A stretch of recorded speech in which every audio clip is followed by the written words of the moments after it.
Okay, let's do this. Are you looking? Okay.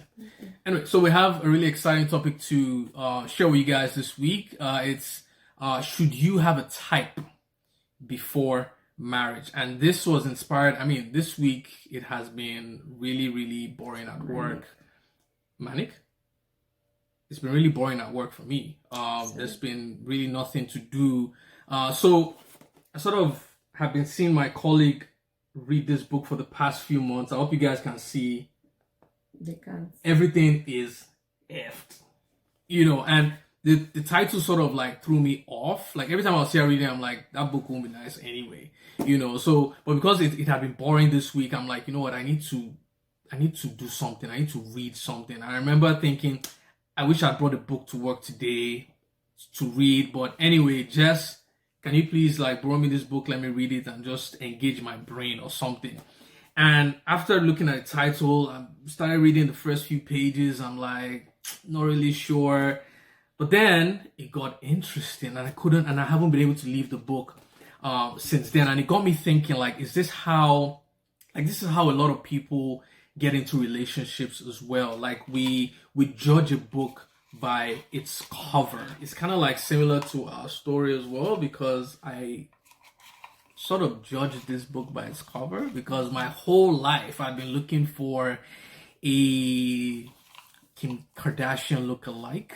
So when I saw her, I'm like, this is not my type. So let me keep looking. I remember getting to fellowship that day and I saw her. I'm like, my wife is not here. What's going on? Meanwhile, for a year, yes, I went to go and find a wife. So for a year, I've been looking for. My wife was there, but the type that I had blocked me from seeing her. So today, our sort of goal is to help you ask better questions because your type could actually be blocking you from receiving God's best. Okay, guys. Gosh, after this guy's episode, I just want to say thank you guys for hopping on here again. Welcome. If this is, yes, it's true now. I'm introducing it. If this is your first time here, welcome. We're glad you're here. We're fun. I'm fun. I can't really say much for this guy. And if you've been here before, thank you so much for coming back. Just thank you so much for, the interaction with you guys, your likes, your comments. Just thank you for subscribing. We love you guys. So we sort of like want to ask for a little favor, just a little bit of favor.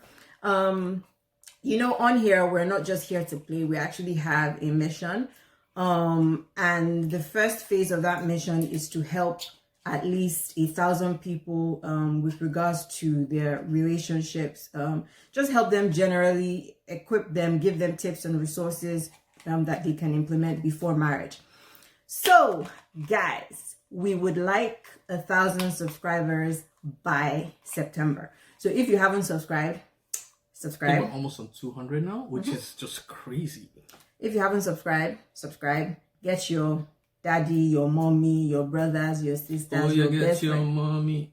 Oh, sorry.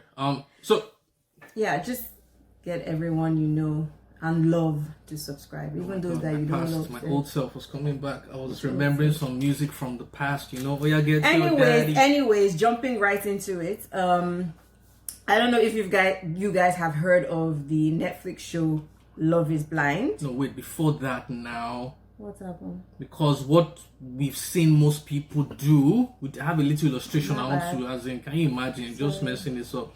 Anyway, so what most people do is whenever they are faced with like two situations or they want to get married to someone, there's always this shiny person. Don't break my. There's always this shiny person and there's always this ordinary person in their lives.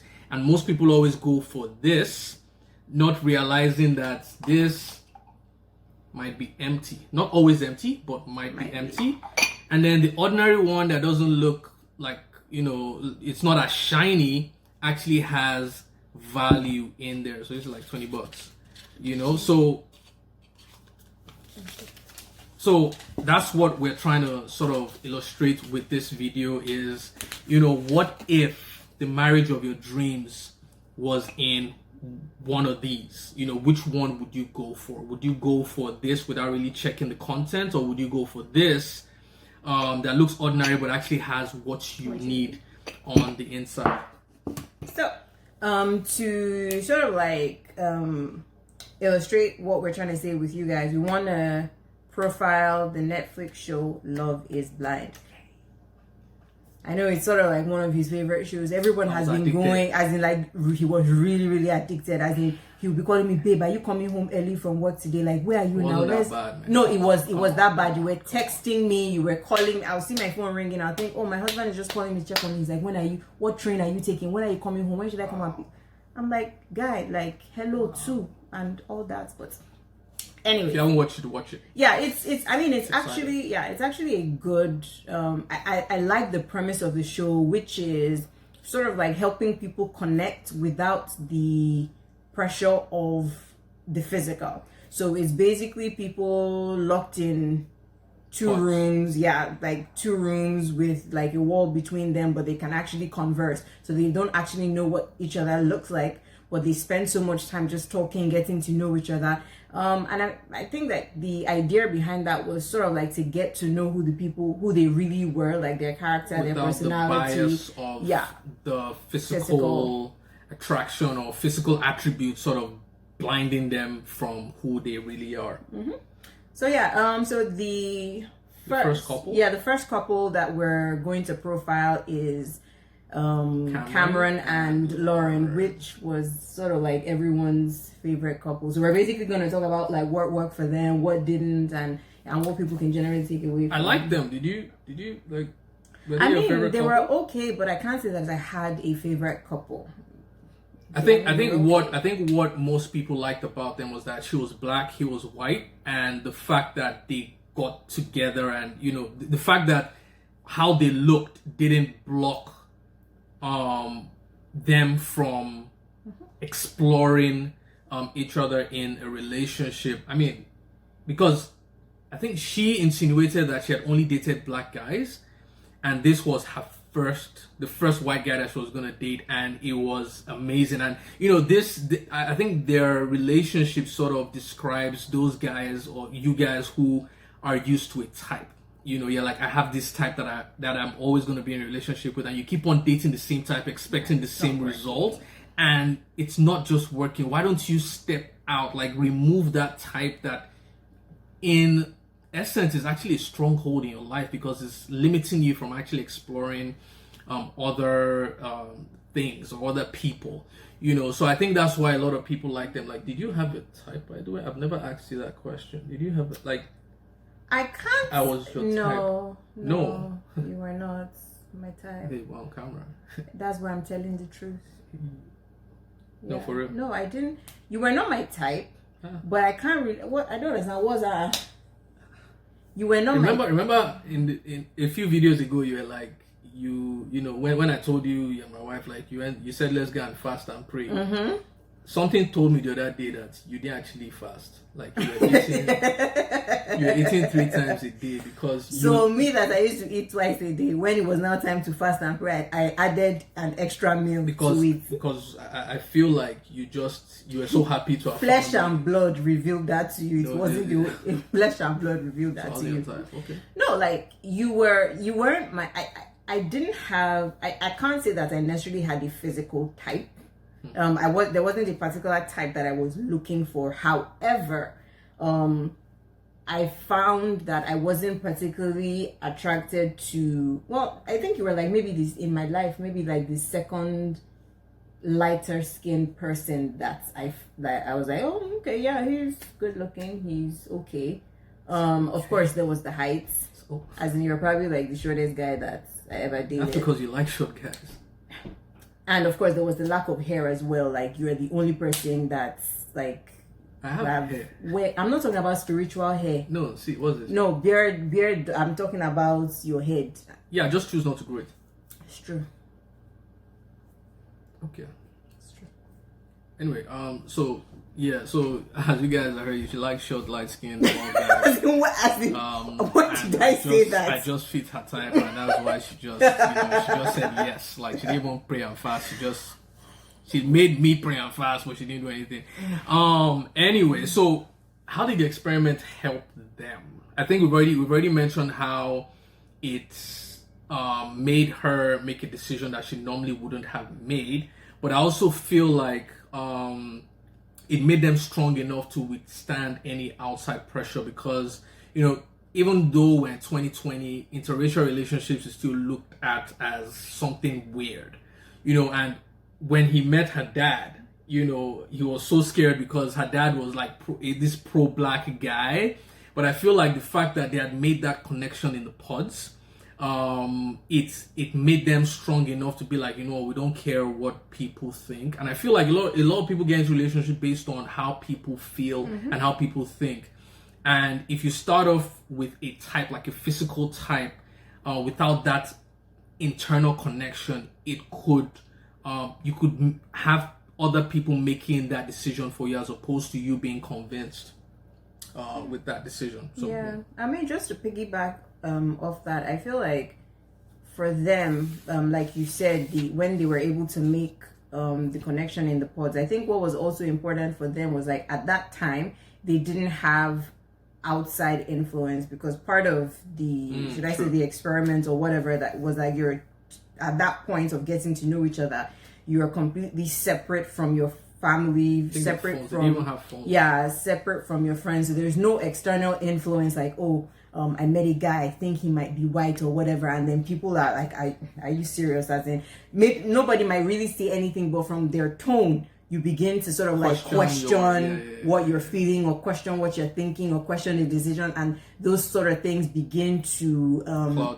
cloud your judgment and negatively influence what you're thinking. So yeah, definitely. And I think for her, a big one was her dad's influence wasn't available at the time they were building that connection, because in her mind, like, her dad is her hero, and like you said, her dad was like this pro-black sort of thing. And when he was going to meet her dad, she actually did say that if her dad didn't approve, even at that point, she wasn't sure what she was going to do. Like, her dad's opinion was that important to her. Yeah, I think the only negative thing I would say, and it's not particularly concerning them, but the image that they have portrayed and why a lot of people love them so much, is that a lot of people think that being married is a destination, but it's actually just a starting point. So a lot of people are like, oh, Cameron and Lauren, I just love them because their journey towards the starting point looked good. But we're just praying that, it continues for them, because this is just the beginning. It's not the destination. Marriage is the beginning of the journey. Yeah. So that's Cameron and Lauren. The second couple, the trio. Exactly. No, I think that this might actually have been my favorite couple. The three of them? Yes, the three of them. And not because, as in, and not favorites in necessarily positive light, like, oh, I just love them or whatever. I'd say favorite because their story or their situation is just packed so much with what you should not do in a relationship. As in, they're like, it was the realest though. As in, it was like their relationship was like the poster child for how, as in, what you should not do before marriage. All three of them? All three of them. Really? I mean, that threesome, basically. Okay, so Barnett, Jessica, and Mark. Or should we say Mark, Jessica and Barnett? Because Mark was dating Jessica. Jessica was dating Barnett. Barnett was dating someone else. So, like, yeah, I liked that threesome because, like I said, they were like the poster child for what you should not do before you get married. Now, for a bit of context, right? I can't even remember, who did Jessica meet first. Was it Mark or Barnett? She met Mark first, right? Maybe. Anyways, regardless, she and Mark had a connection. At least they said they had a connection, but she was like 34 and he was like 24. So the age thing was a bit of a sugar mama, do you understand, thing for her, but she's like, I have a connection, okay, we can make this work, sort of thing. And then there's Barnett, who had a connection with like 3 other ladies, Jessica being one of them. So he's like in this love triangle trying to figure out which of them he's going to pick. So he had this really deep conversation with Jessica one night that left her believing he was going to pick her. So Jessica goes back to Mark and is like, oh, that's, she has a connection with somebody else. She doesn't really feel like it's going to work out. After she had led him on. After she had led him on, yeah, like they had a connection. Mark felt like that relationship. And the night before, she had told him, well, like, I don't think this can go anywhere. And she left Mark, like, heartbroken. Okay, you can continue. Sorry. So the next day she goes back to Barnett, like still high from the conversation they had the previous night, like, oh, thinking he's going to choose her and stuff. And he's like, no, that he doesn't even know why he said that. So basically that relationship ends and she's like really like pissed off. Like she's angry with herself. Like she's angry with Barnett. So she goes back to Mark because obviously she can't lose in her mind. She's like, she has to live here with someone. So the Mark that she had rejected, she goes back to meet that one and it's like, oh, it's over with Barnett, that she's choosing Mark and all of that. And I'm like, red flag number one, Mark. Why didn't you ask this babe questions? Like, okay, you're choosing me now. Between yesterday and today, what has changed? Why am I the one that you have decided to choose over this other guy that yesterday you were ready to end that you even ended our relationship for, sort of thing, but he didn't ask any questions. She came back and he accepted her. So they got engaged. They left this thing. They went, all the couples that got engaged went to some resort somewhere and were living it up. And girl sees Barnett for the first time and girl is in love. Like, they'll all be somewhere. She'll leave Mark, go and be having conversations with Barnett. And then Barnett's babe is thinking like, what's going on here? Like, why is this girl still throwing herself at you, sort of thing? So that relationship was just wrought with so many red flags. And there are sort of like two major things that I want people to sort of like take away from that scenario. First of all is red flags. Never, never, never, never ignore red flags. But the problem is that a lot of people are so fixated on their type that when they think they have their type, they ignore the red flags around that type that they have. Which was Mark. So in his mind, Jessica was everything that he wanted in a woman, but he could, because he was so fixated on that type, I don't know whether, there's no way anybody could tell me that he didn't see all those red flags. He just chose. I mean, homegirl, even one time when she was drunk, was busy telling Mark, her fiance, how hot she thinks or not Barnett is.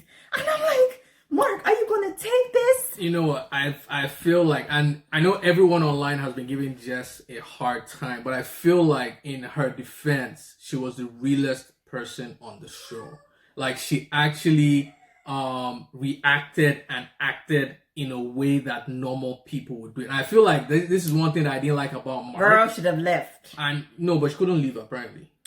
Girl should have left. But this is why I didn't like Mark on the show, because it felt like he was always trying to say the right things, because he had this thing that people are going to watch this show after, and I don't want to look like the bad guy, because I don't see any guy that could have acted in that. Like, the girl keeps on doing these things and he keeps on just saying, but we're on the same page. But remember, I was always saying, you know, we're both on the same page, so it's all good. It's all good. I'm like, this guy, like, there's nobody as considerate as you. Like, you're just lying. Right. So the second thing that I wanted to highlight has to do with Jessica and Barnett, right? And the first thing that I noticed with them is that sometimes when you're so fixated on your type, you don't even sort of like realize that type is rejecting you. So like, as far as Jessica was concerned, she had a connection with Barnett. She really wanted Barnett, but Barnett wanted somebody else. Barnett didn't want her, sort of thing. But I found like, even when the couples that got engaged were at the resort and like everyone was hanging out together, hanging out with their respective fiancés, homegirl Jessica will leave her fiance Mark and go and be hanging out with Barnett, trying to talk to him, trying to, I don't know whether he's trying to get closure from the conversation, as in from their time in the pods or whatever, trying to find out if, you know, anything has changed or what. I'm like, homegirl, what are you doing? And Barnett's fiance will be like, what's this girl trying to do? Like, she's trying to steal my man or something. So it was just really weird to me because I find like I said, like when she was so fixated on her type that she couldn't sort of like accept the rejection, accept the fact that her type didn't want her as well. The second thing about them that I wanted to highlight is that when you have a type, I think sometimes when people have a type, they sort of like lower their standards to accommodate that type. So like we said earlier, Mark was like 10 years younger than Jessica. So the age thing was an issue for her. She kept using that as an excuse, sort of like trying to discourage him in their conversations and everything. But Barnett was also younger than Jessica, but somehow for her, as in Barnett's age, she was cool. Like it wasn't a problem. So if like we're gonna take the leap and say age for her was a standard, she was willing to lower that standard for Barnett, but wasn't as willing to lower it for Mark. So that's one of the things about having a type as well. People tend to compromise to accommodate that type. Absolutely. So the third couple, Kelly and Kenny. For some reason, this one shocked a lot of people, and it shocked me as well. Well, not really, but because I had a feeling that she was gonna say no, because they were sort of like the stable couple in the whole experiment. Like really. They were just coasting, like no highs, no lows, just oh we're gonna get married, it's not a problem. We want to take it slow, get to know each other, blah blah blah blah blah. But she made some comments that sort of indicated that, she wasn't really on board with this thing because, she disclosed to her friends that she didn't feel the butterflies in her belly when she was with him. She wasn't that attracted to him because he wasn't really her type of person. And at the reunion show, it's sort of, you could see that she was regretting her decision because she had then gone outside because he was a nice guy. He was a good guy. He's the kind of guy that you want to get married to. And this is where being with how will I put it? Being with exes. Last week, I think it was in the video that it was last week's video, and we'll probably link it up there somewhere or in the description box, where we talked about your past relationships damaging you for your future relationships. This is an example about that. Exactly, because it reminds me of when I was in a toxic, it wasn't toxic, but it was a bad relationship. Thinking back now, the girl that really really really really really hurt me, that changed my whole life. So she was I would say she was a pretty girl. She was my type, and being with her created some emotions in me that I was always trying to replicate in subsequent relationships. Because when I was with her, just walking with her, like created, like, because everybody will be looking back like, child, who is this babe with this guy? Like, how did he get her stuff? And that created an appetite, an appetite that wasn't real. It was based on wrong motives and whatever. But guess what? When we broke up, I was always trying to replicate that emotion, that chemical reaction in my mind. And so it really, really damaged. And that's why I had it type, because I was always trying to replace that girl. And it would have stopped me from getting my lovely, amazing wife here. Because I was always trying to replicate. And that's what a lot of these people do as well. You get into a relationship with someone that you're not supposed to. It makes you feel a certain way. You break up, but then you're still trying to replicate that, what's the word? The feeling, yeah. You're still trying to replicate the feeling that you had with that person with a new person. And I feel like that is what really, really damaged. Because her friends sort of said that she's always picking the wrong guys. That this time she should pick the right guy, but homegirl. Yeah. And I think another thing is that a lot of people expect attraction to be instant. So they're like, okay, if during our first meeting or our first interaction, I'm not immediately attracted to you, then there's nothing here, sort of thing. But I mean, like, take us, for example. We attended the same fellowship for like a year and there was nothing. It was at the point where we began to sort of like get to know each other and see what was really inside. I'd already seen it. It was the Holy Spirit that just showed me your picture, and I'm like, okay. So, and then after that, that was, yeah, it started growing. Attraction began to sort of like develop. So in situations like this, I usually tell people, get to know the person. And I don't mean get to know the person as in a relationship situation, but as in a friendship, get to know the person and focus on the things that you like about the person, and you find that some level of attraction begins to grow. So yeah, and the final couple that we want to talk about today is Damien and Gigi. Now, for me, this couple was sort of like the, should I say, the poster child for wanting. Okay. They're all poster children. Second, the poster child for wanting something that you are not prepared for. So she definitely had a type. Damien was the type, but unfortunately she wasn't prepared. She wasn't prepared for that relationship. Right from the beginning, we could tell that she had issues that she needed to sort of like work through. If not, the relationship wasn't sort of like going to work, and well, he sort of like left. Not that he left her at the altar, but he said that he couldn't marry her and anything. Now, for her, one of the things that stuck out to me for her was sort of like her understanding about certain things that she felt were required to make the relationship successful. Like, one of the problems that she had with him was that he wasn't authoritative enough, or he wasn't strong enough, or whatever. But he didn't take control.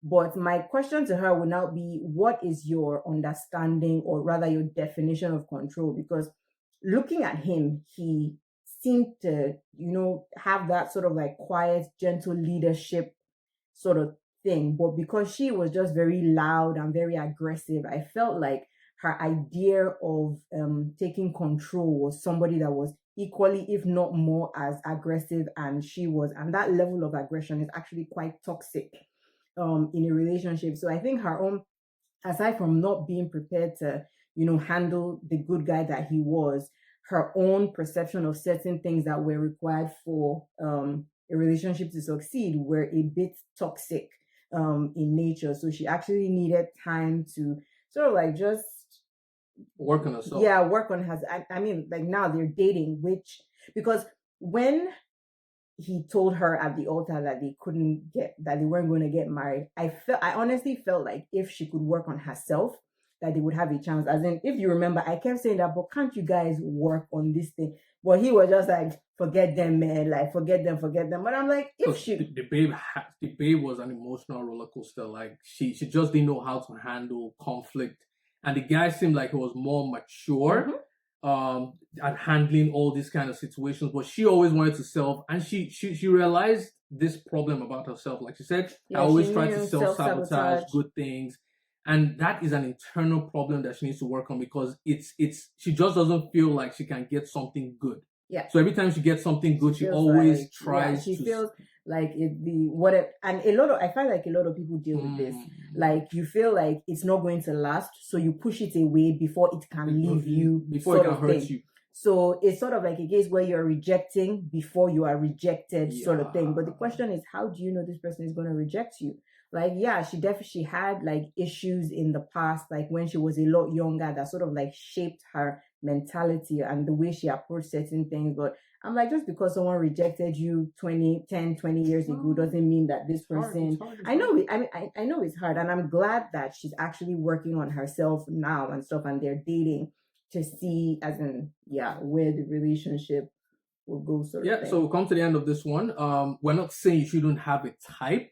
We're just saying that your type should be influenced by standards, not preferences, because standards stay the same, preferences always change, and if they change, then you would have to change as well. So, say for example, a lot of girls always want to meet a guy who is financially stable, as opposed to having that type. Why don't you have a type for a guy who is diligent, who is hardworking?